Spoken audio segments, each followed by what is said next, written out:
Conducting your own home water audit can be the best way to ensure that you are not losing water to unknown leaks. One easy way to determine if you have a leak is by learning how to read your water meter and then working systematically to find any problems. This video will provide step-by-step instructions on how to audit your home for potential water waste. Hi, I'm Carl Cott. I'm going to take you today through a house water audit that we do to people when they come out and they have a leak or they have a high usage. And we're going to go from the very first place we would start to do the house water audit with a complete walkthrough of what we look at in the house and on the outside of the house. We're going to start today with the taking a picture of the water meter. And that's a good place to start because on the water meter is a flow indicator if there is any water flowing through this meter into the premise.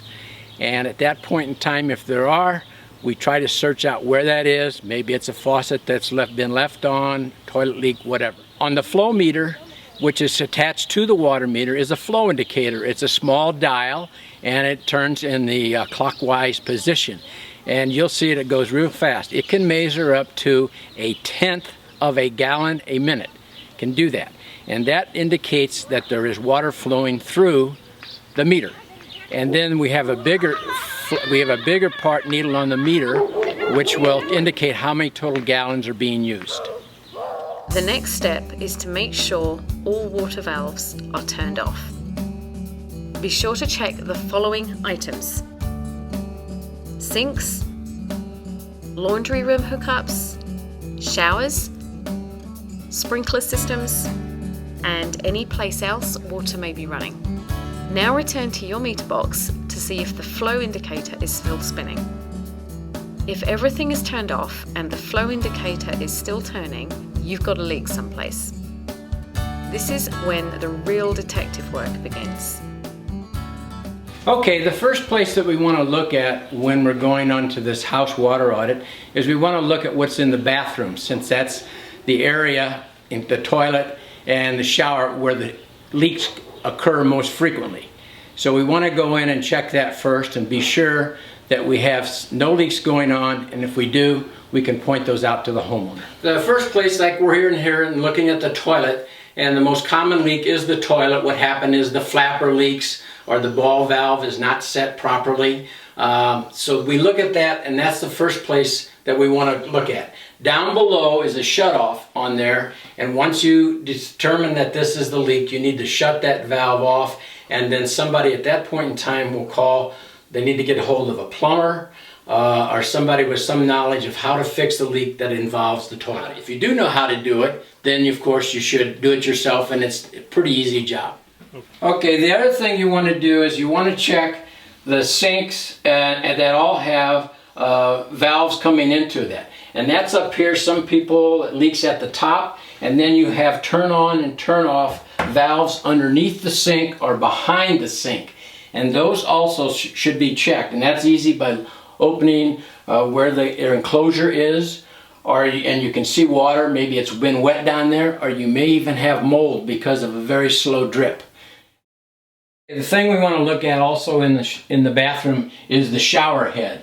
The most common leak on a shower head is right up at the fitting at the top, and then the next on the very shower head. Then you want to look at the turn-on valve that is in the tub, and that can leak there. Now, behind that, usually it's in a wall or something, and that's a leak that you probably wouldn't pick up looking at it, observation like that. That would be something that would probably be picked up underneath the house. And again, there, I can tell you a little later on in the video how we would determine that. We're going to take a look at the sinks and other places that the water may leak, and especially in the kitchen, because you have a sink and you use the sink a lot along with the garbage disposal. So what happens is the same thing. You look for leaks coming out of the faucets and underneath the attachment to the sink in the front. Then you can go down and look in the back at the shutoff valves, because you have a dishwasher connected down there, and you also possibly have the refrigerator ice maker connected down there. So that there's a fair amount of leaks. It's probably about the third or fourth most common place for leaks is off those back valves. And usually what happens is you can look at those Open it up. Again, it'll be wet down there, preferably mold, or if it's a pretty big leak, what's going to happen is you're going to see water come out from underneath the sink, underneath the refrigerator, and possibly underneath the dishwasher.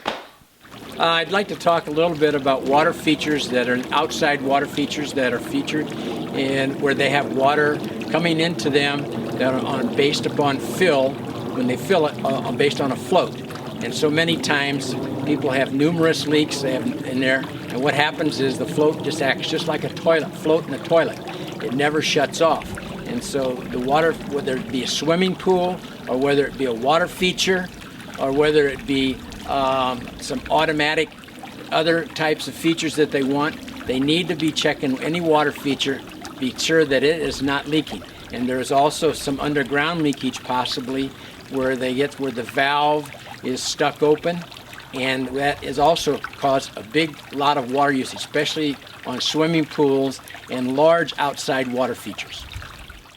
The last area that somebody should look in order to cover everything is your irrigation system, and you should go to your controller and see how long it's set for each zone. Each heads, if it's pop-up heads or rotor heads or impact heads, they all use different amounts of water. So you should see until somewhere in the area of maybe 3 minutes and maybe up to 5 to 6, 7 minutes is the most that each zone should run. And the best that you could do is to think about that you should water more often but less time, more frequently but less time on each zone. And also you should be very concerned about the drip system, because many leaks on an irrigation system produce a lot of water, and the people don't think about it till they get their bill or get 2 months of bill, and they find out huge usage, and it's found out in the drip system. Missing head, emitter has come out of the main line, so that would be an area to do. I just want to make mention too that there are other connections throughout the house. Could be bar connections, could even be air conditioning connections that are using water. So I want to make out, you want to really look at all the connections where water is coming into the house, including the crawl space underneath the house when you're looking for leaks. And a couple of different ways that they can tell. In the wintertime, you can have a leak underneath your house, and you will have moisture in your windowsills, all in the lower level. And that's a good place to look for a leak underneath the house in a crawl space or in the area outside, depending on the connection of your main water line, which you should know where that is at the very beginning.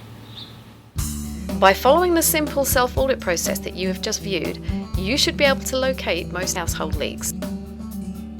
Once a leak is located, either fix it yourself, or if the repair is beyond your technical ability, call a professional plumber for assistance. If you are unable to find the leak, it may be located in your main yard line. Addressing this problem will almost certainly require a plumber's assistance. You can verify that a leak has been fixed by checking your meter's flow indicator. If it is not moving, no water is flowing in your system, and you no longer have a leak,